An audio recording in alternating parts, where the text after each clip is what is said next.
Bismillahirrahmanirrahim. Assalamualaikum warahmatullahi wabarakatuh. Syukran ya Ustaz Fursatikum.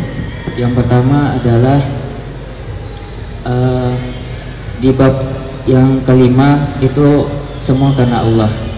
Nah, bagaimana tadi Ustaz memberikan contoh terkait tentang penentuan sebuah tawaran ketika seorang ikhwan dihadapkan dengan dua pilihan dengan status yang sama, dengan kondisi yang sama, dengan wanita yang sama akhlaknya, agamanya bagus, dan yang membedakannya adalah antara dia yang cantik dan yang kurang maksudnya.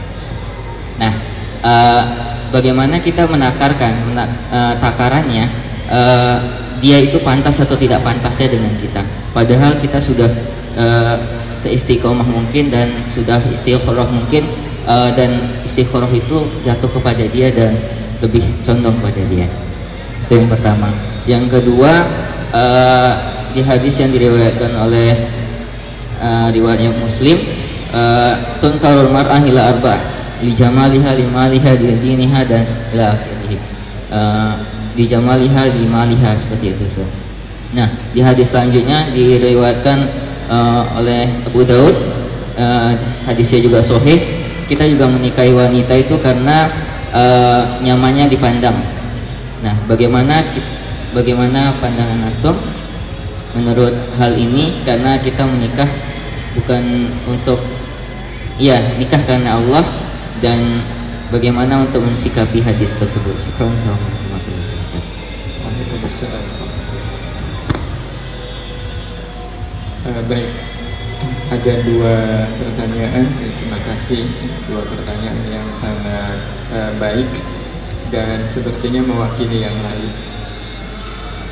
Kita ucapkan terima kasih kepada yang bertanya karena sudah mewakili pertanyaan-pertanyaan kita. Pertanyaan yang pertama tadi berkenaan dengan siapa jodoh yang terbaik, bahasa gampangnya begitu. Siapa sih jodoh yang terbaik untuk saya? Jodoh yang sesuai, jodoh yang sesuai untuk saya. Jawabannya, jodoh yang sesuai adalah jodoh yang Allah pilihkan untuk kita. Sebab kalau itu sudah pilihan Allah Subhanahu wa Ta'ala, Allah pasti akan menjamin kebaikan dari apa yang sudah Allah pilihkan untuk kita. Nah, sehingga untuk soal jodoh ini sebenarnya yang paling penting adalah bukan pencarian siapa yang cocok untuk saya, tetapi pastikan kita sudah menjadi orang yang baik. Yang disebutkan oleh Allah Subhanahu wa Ta'ala di surat An-Nur itu dengan ungkapan at-tayyibatu lit-tayyibin wat-tayyibun lit-tayyibat. Sebelumnya wal khabithatu lil khabithin wal khabithuna lil khabithat. Jadi Allah Subhanahu wa Ta'ala sudah membuat satu patokan bahwa laki-laki yang baik itu untuk perempuan yang baik, perempuan yang baik untuk laki-laki yang baik. Laki-laki yang jelek itu akan diperuntukkan untuk perempuan yang jelek. Perempuan yang jelek akan diperuntukkan untuk laki-laki yang jelek. Allah sudah membuat kriteria seperti itu. Maka solusi paling awal yang harus kita lakukan adalah kalau kita menginginkan Allah memilihkan untuk kita istri yang baik, suami yang baik, maka jadikan diri kita diri yang baik dulu. Nah, terus kalau diri kita sudah baik, bagaimana cara kita mengukur? Karena kan kita tidak mungkin menikah tiba-tiba gitu. Sebelum menikah kan pasti akan ada apa yang sering disebut sebagai masa mengenali, ta'aruf. Yang dari mengenali itu kemudian kita menentukan iya atau tidak. Dan laki-laki serta perempuan punya hak yang sama untuk mengiyakan atau menidakkan. Nah, bagaimana kemudian saya bisa waktu masa-masa ta'aruf itu bisa yakin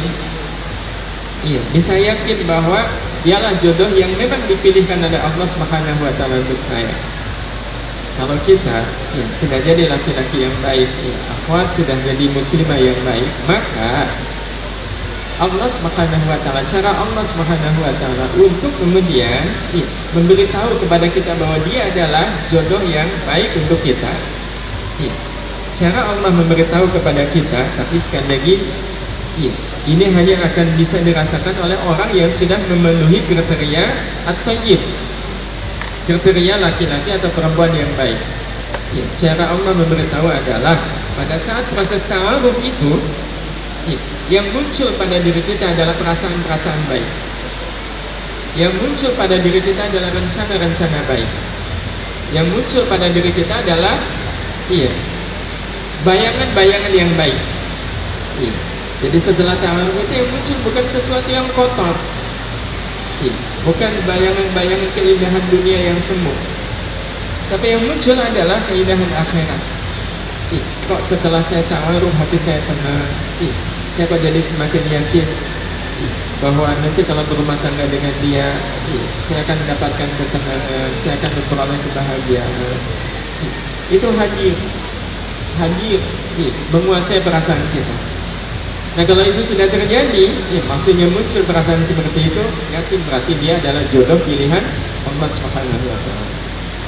Nggak usah ngelihat sudah lulus atau belum, nggak usah ngelihat wajahnya seperti apa, nggak usah ngelihat segala macam. Asal ada jaminan dia adalah orang baik, dia adalah orang yang terbina dengan baik, maka mantapkan hati untuk mengatakan iya. Tapi kalau semisal waktu ta'aruf itu yang kebayang, dengerin suaranya yang indah, kebayang syahwat, nafsu, itu berarti isyarat dia bukan jodoh yang baik. Kalau saya mengiyakan berarti dasarnya adalah nafsu. Padahal seorang laki-laki atau perempuan yang baik ketika dia memutuskan seorang calon, sama sekali tidak ada nafsu. Karena itu adalah tanda baik kalau seandainya nih setelah ta'aruf gak ada rasa. Setelah ta'aruf gak ada rasa kepada ikhwan atau akhwat yang sedang ta'aruf itu, gak ada rasa sebagaimana rasa kepada lain jenis. Justru itu tanda baik. Bukan kemudian akhirnya berkesimpulan bagaimana saya bisa menikah dengan orang yang saya gak ada rasa ke dia. Justru tidak dihadirkannya rasa oleh Allah Subhanahu wa taala tanda Allah sayang. Karena segala rasa yang muncul kepada lain jenis sebelum menikah itu nafsu. Segala rasa kepada lain jenis dalam keadaan belum menikah itu adalah nafsu. Jadi kalau nggak ada rasa, itu tanda Allah melindungi kita. Nah, gimana kalau nggak ada rasa? Nanti kalau ketemu gimana? Kalau Allah mudah tidak menghadirkan rasa, Allah lebih mudah lagi untuk menghadirkan rasa. Kalau udah menikah, Allah akan hadirkan rasa yang jauh lebih indah bila dibanding dengan orang yang sudah merasakannya sebelum menikah.